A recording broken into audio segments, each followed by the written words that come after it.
እንዴና ሰላም ነው? ሰላም ነው። በልብ ህመም ምክንያት መታመምህን ሰምተን ልንጠይቅ ነው የመጣ ነው። ያለውን ነገር ታስረዳናለህ? አሁን በልብ ህመም መታመሜን ካወቅኩ 2 አመት ሆኖኛል። ያው 2 አመት ሆኖ ያው እስከዛ ጓደኞቼ እና የኡስታዱ እየረዳኝ ታግሌ እዚህ ደርሻለሁ እና ህመሙም ከባድ ደረጃ ላይ ደርሷል እና ቤተሰብም እንዳያውቅ ቤተሰብ ሁሉም እንዳያውቅ አድርጌ እስከዚህ ሰዓት ደርሻለሁ። ለምንድን ነው ለቤተሰቦች ያልነገርከው መታመምህ?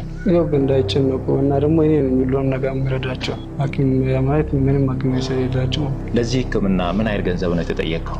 1,500,000 1,500,000 ምናልባትም ይህንን ቪዲዮ የሚመለከቱ ደጋግ ኢትዮጵያውያን እንዲሁም ኤርትራውያን ወገኖች ለአንተ በምን አይነት መንገድ እንዲያግዙ ትፈልጋለህ?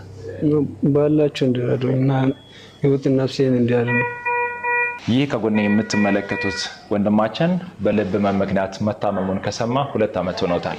ቤተሰቦቹን ሰርቶ የሚያስተዳድረው ይህት ወንድሞቹን የሚያስተምረው እሱ ስለሆነ ቤተሰቡን ላለማስጨነቅ ስል ብቻውን ሲጨነቅና ብቻውን ሲንከራተት ቆይቷል። ዛሬ ህመሙ በረተበትና ከአቅሙ በላይ ሲሆን ወደ እናንተ ፊት ዘን ቀርበናል። ለዚህ ወንድማችን የአቅማችሁን ድጋፍ እንድታደርጉ ኢትዮጵያ ንግድ ባንክ 10,072 25 14 35 ፍቅሩ አየላ የሚል በራሱ ስም የተከፈተ ኢትዮጵያ ንግድ ባንክ አካውንት አስቀምጠንላችኋል። ከሀገር ውጪ የሚኖሩ ዋጋት ሳንቸው የጸሎት ህብረት ለአንተ ለህክምና እንዲሆን የላኩልህ 50,000 ብር ነው።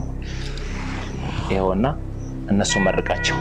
እግዚአብሔር ይባርካቸው። ለኔ እንደደረሱ ለነሱም ፈጣሪ ይድረስላቸው። አሜን። ፈጣሪ ጨርሰው ይማረን፣ ሰላሙን ያብዛልህ። አመሰግናለሁ። ሰላም ነኝ።